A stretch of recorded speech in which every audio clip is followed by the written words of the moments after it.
राज्याचे मुख्यमंत्री देवेंद्र फडणवीस यांचा स्वित्झर्लंडमधील दावोस दौरा नुकताच पार पडला आहे। दावोसमध्ये सुरू असलेल्या वर्ल्ड इकॉनॉमिक फोरममध्ये सहभागी होत त्यांनी मोठी गुंतवणूक महाराष्ट्रासाठी आणली आहे। खरं म्हणजे गेल्या काही वर्षात महाराष्ट्रात मुख्यमंत्री व इतर खात्याच्या मंत्र्यांचा दावोस दौरा हा नेहमीच राजकीय चर्चेचा मुद्दा ठरला आहे। दरम्यान 20 जानेवारीपासून सुरू झालेल्या जागतिक आर्थिक परिषदेत राज्याचे मुख्यमंत्री फडणवीस देखील सामील झाले होते। पण राज्यातील मुख्यमंत्र्यांचा सर्वात चर्चेला जाणारा दावोस दौरा म्हणजेच दावोस परिषद नेमकी काय आहे, या परिषदेत कोणत्या मुद्द्यांवर चर्चा होते, ही दावोस परिषद महाराष्ट्रासाठी का महत्त्वाची आहे, याबाबतच आजच्या या व्हिडिओच्या माध्यमातून सर्व काही जाणून घेणार आहोत। नमस्कार, मी रेणुका पवार, तुम्ही पाहताय वृत्त मराठी।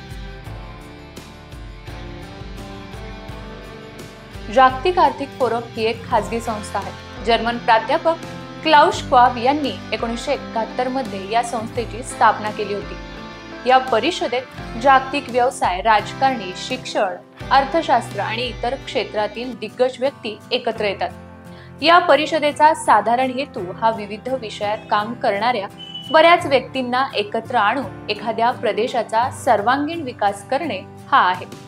5 दिवस चालणाऱ्या या बैठकांना फक्त गुंतवणूकदारच नव्हे तर जगभरातील नेते, सामाजिक क्षेत्रात काम करणारे लोक आणि विविध देशातील प्रशासकीय अधिकारी एकत्र येतात व जगभरातील आत्ताची आणि भविष्यकालीन आव्हाने, समस्या आणि गुंतवणुकीबाबत चर्चा करतात। दावोस परिषद ही दरवर्षी आयोजित केली जाते। दावोस हे स्वित्झर्लंडमधील झुरिच शहराचा एक भाग आहे। दावोस हे खरं तर सुरुवातीला पर्यटनासाठी प्रसिद्ध होतं, पण 1971 पासून दरवर्षी जानेवारीत दावोसमध्ये वर्ल्ड इकॉनॉमिक फोरमची वार्षिक बैठक आयोजित केली जाते, म्हणूनही दावोस आता प्रसिद्ध आहे। या परिषदेत जागतिक व्यवसाय, सरकार, समाज, प्रसार माध्यमे आणि शैक्षणिक क्षेत्रातील प्रतिनिधींचे गट महत्त्वाच्या समस्यांचे निराकरण करण्यासाठी एकत्र येतात। आता दावोस परिषदांचा नेमका अजेंडा काय असतो जाणून घेऊया। नेटवर्किंग आणि जागतिक संवादासाठी दावोस परिषद महत्त्वाची आहे। दावोसमध्ये होणाऱ्या परिषदांचे मुख्य उद्दिष्ट हे नेटवर्क तयार करणे आहे। यामध्ये बैठकीत देशातील अनेक मान्यवर व्यक्ती सहभागी होतात आणि अनेक समस्यांवर चर्चा करतात। सोबतच त्यासाठी आवश्यक त्या उपाययोजना देखील आखतात।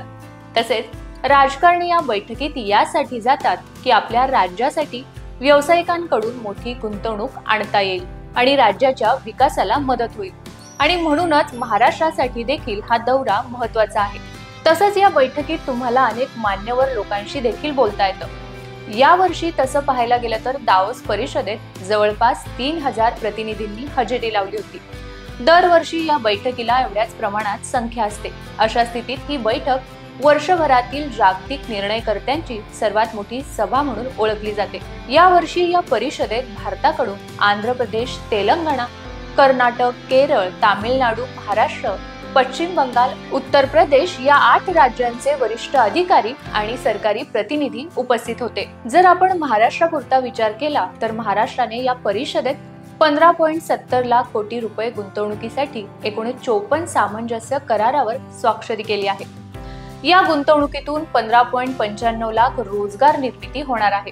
राज्याच्या मुख्यमंत्री पदाचा कारभार स्वीकारल्यानंतर फडणवीसांनी पहिलीच मोठी गुंतवणूक राज्याच्या विकासासाठी आणली आहे, ज्यामुळे सर्वत्र आता त्यांचे कौतुक होत आहे। यात सर्वात महत्त्वाचा करार मानला जात आहे तो म्हणजे गुगल सोबत केलेला करार। कृत्रिम बुद्धिमत्तेमध्ये महाराष्ट्राला सर्वात पुढे ठेवण्याच्या दृष्टीने हा करार करण्यात आला आहे। या कराराद्वारे महाराष्ट्राने AI क्षेत्रात सर्वात पहिले पाऊल टाकले आहे।